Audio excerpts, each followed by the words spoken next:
Hello दोस्तों। आज हम रिव्यू कर रहे हैं विप्रो लिमिटेड।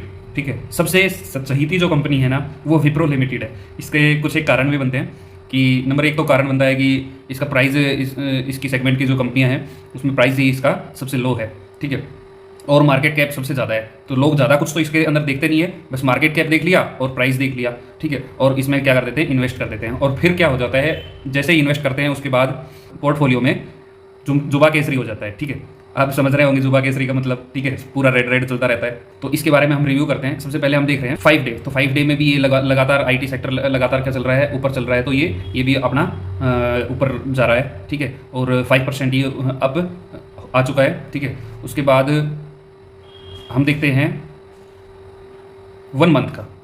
तो 1 मंथ में भी ओवरऑल ये 6% अप चल रहा है। ओके, यहाँ पर आप देख पा रहे हैं 6% जो है ये है अब चल रहा है। ठीक है, तो हम देखते हैं 6 मंथ का।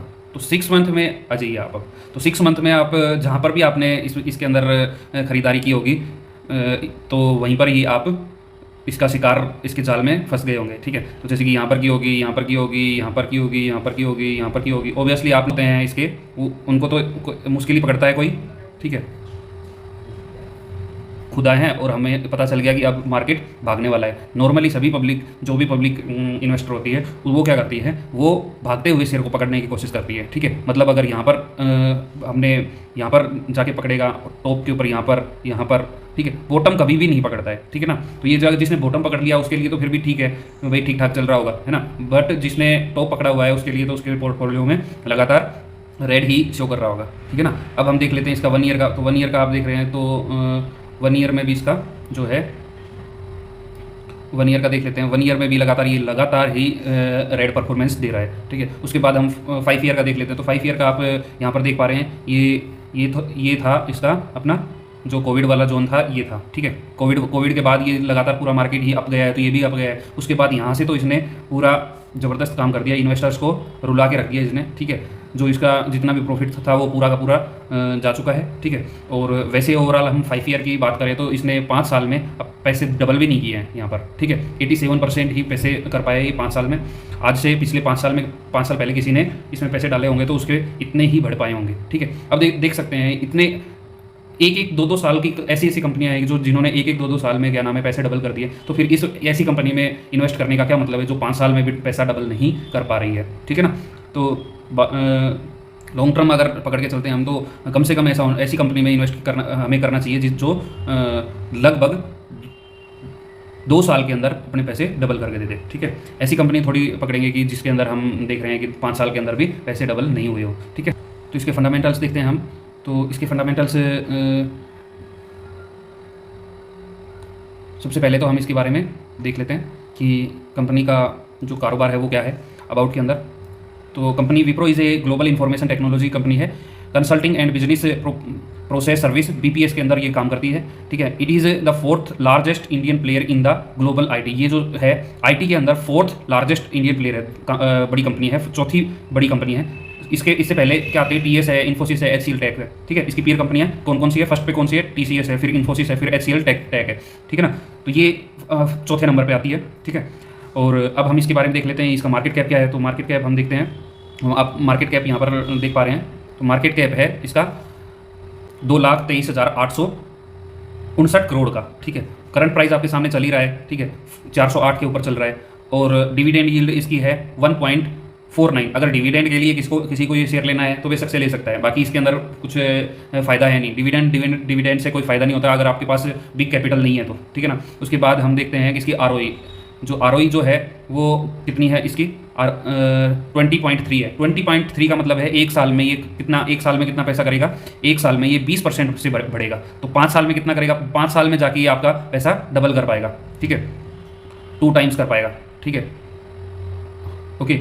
अब देखो 5 साल में जो कंपनी 2 टाइम्स कर रही है ना, ऐसी कंपनी में हम इन्वेस्ट क्यों करें।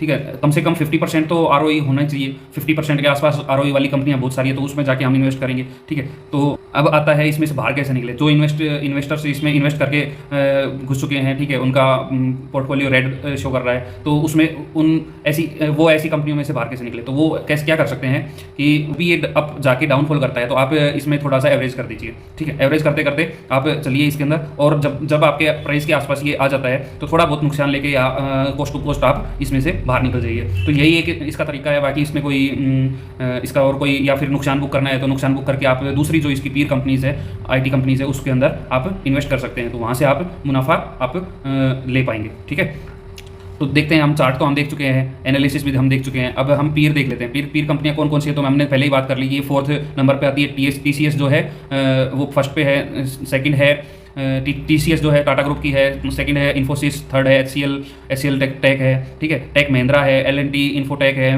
माइंडट्री है। ठीक है, लेकिन ये क्या है, इनके ज़्यादा प्राइस है। लोग ज़्यादा प्राइस दे के क्या करते हैं, विप्रो बोले 4th कंपनी है और अच्छा मार्केट कैप भी अच्छा है तो वो इसके अंदर घुस जाते हैं। लेकिन इसके अंदर काफ़ी टाइम से हम देख पा रहे हैं कि इसके अंदर जो इसकी इनसाइडर न्यूज़ जो है ये वो एम्प्लॉयर और एम्प्लॉय के बीच में काफ़ी मिसमैच है। तो उसके कारण ये कंपनी इस कंपनी में जो प्रॉफिट है वो हमेशा लॉस की तरफ ही रहता है। ठीक है, वो हमेशा क्या रहता है, लॉस ही रहता है। उस कंपनी में क्या रहता है, हमेशा लॉस। देखिए जैसे कि हम देख पा रहे हैं तो उस कंपनी में क्या होता है, लॉस ही आता रहता है। ठीक है, अब आप देख पा रहे हैं कि यहाँ पर सभी कंपनियाँ देख पा रहे हैं, सभी कंपनियाँ अपने अच्छे परफॉर्मेंस कर रही है। ठीक है, और ये भाई साहब -9 पॉइंट इसका जो क्वार्टर प्रॉफिट जो है -9.61 है और किसी कंपनी का नहीं है। ठीक है, जो माइंडट्री है इसका सबसे ज़्यादा जो प्राइस है माइंडट्री का, L&T का, ये कंपनियाँ देखिए आपको इनकी प्रॉफिट ग्रोथ कितनी है। ठीक है, ओके, अपनी जो TCS है वो भी उसका प्राइस भी काफ़ी हाई है ना, तो उसकी प्रॉफिट भी वो कम से कम प्रॉफिट तो दे रही है। ठीक है, तो यहाँ पर हम P रेशो देख रहे हैं तो सबसे फर्स्ट क्लास जो है P रेशो यहाँ पर इसकी पीर कंपनी में L&T इन्फोटेक में है। ठीक है, सबसे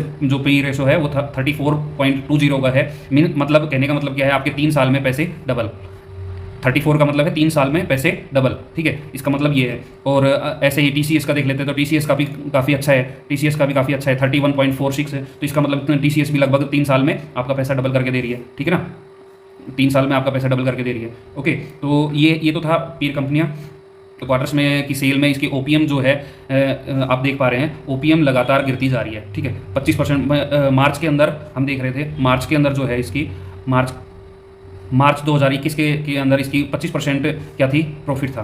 ठीक है, कितना था, 25%। उसके बाद लगातार ही गिरता जा रहा है। ठीक है, लगातार गिरता जा रहा है। ठीक है, और अब गिर के कितना आ गया, 17%। OPM 17% के ऊपर आ गया 25% से। इट मीन्स इसके अंदर ऑब्वियसली लॉस देखना पड़ रहा होगा। ठीक है, कंपनी तो लॉस में जाएगी और ये लगातार डाउन होती जा रही है। ठीक है, इसके अंदर कोई भी अदर न्यूज़ नहीं है कि भाई ग्रोथ करेगी। ठीक है, शेयर होल्डिंग पैटर्न, तो यहाँ पर हम देखते हैं सबसे इंपॉर्टेंट जो चीज़ है शेयर होल्डिंग पैटर्न। तो शेयर होल्डिंग पैटर्न में यहाँ पर आप देख पा रहे हैं कि शेयर जो होल्डिंग पैटर्न है वो क्या हो रहा है, लगातार डिक्रीज होता जा रहा है। यहाँ पर कितना था, 74 पॉइंट प्रमोटर्स का होल्डिंग थी 74.04, फिर घट के हो गई 74 2020 में 74.01, फिर से घट के हो गई 73। ठीक है, अभी जो लास्ट क्वार्टर का रिजल्ट आया उसके अंदर इसकी 72.96। ठीक है, तो मतलब क्या हो रहा है कि इसके अंदर से लगातार बुकिंग होती जा रही है। ठीक है, इसमें से प्रमोटर्स का जो भरोसा है लगातार ही कम होते जा रहे हैं। ठीक है, और लगातार कम हो रहे हैं, इसका मतलब क्या है कि कंपनी में कहीं ना कहीं ग्लिच है।